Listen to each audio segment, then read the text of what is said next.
ito naman yung isang unit na binili natin guys, binayaran na kinuha natin. Yan, DE17V. DE17V. Streetmatic ito guys. Streetmatic. Dual sensor din yan. Katulad ng sa 64V natin, DE17V ito. Tapos yan. Zoom out natin. Yan. Yan yung mukha niya guys. Nissan DR17. Ito ang chassis pala nito guys. Tapos tingnan natin to yung makina niya guys. Yan. Sobrang kinis parang makina guys. Parang bago ang odo pala nito guys ay 23,000. Tapos tingnan natin dito sa ilalim yung makina. Dito sa ilalim niya. Napakaganda pa yung makina dito guys. Ito guys. Yan, kita ninyo dyan. Tapos tingnan natin sa kabila. Sa kabila naman. Meron nakaharang na ano. Dyan, ayan. Makikita yung block doon. Napakaganda pa ng unit dito guys. DE64.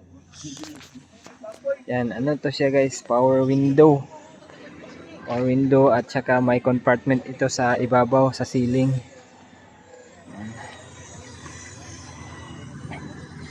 Tingnan natin dito sa kanyang ceiling yan, maganda, napakaganda pa ng ceiling nito guys. Yan. Yan, yan. Ilalim. Yung chassis niya guys. Napakaganda pa ng ilalim nito. Yan. Tingnan natin dito. Sa dashboard niya guys, yan. Ito yung ibig sabihin na Streetmatic siya guys. Wala siyang plus minus.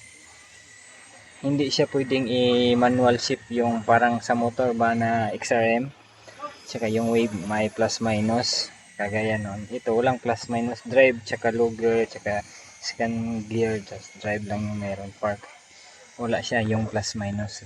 Yun yung Streetmatic. Tingnan natin ulit yung makina. Yan. Ito, tapos yung headlight niya guys. Yan. Napakakinis pa.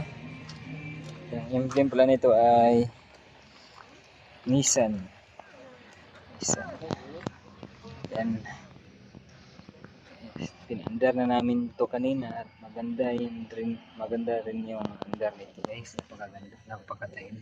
Saka yung susi pala nito guys ay mayroon ng ano, keyless entry para ito guys.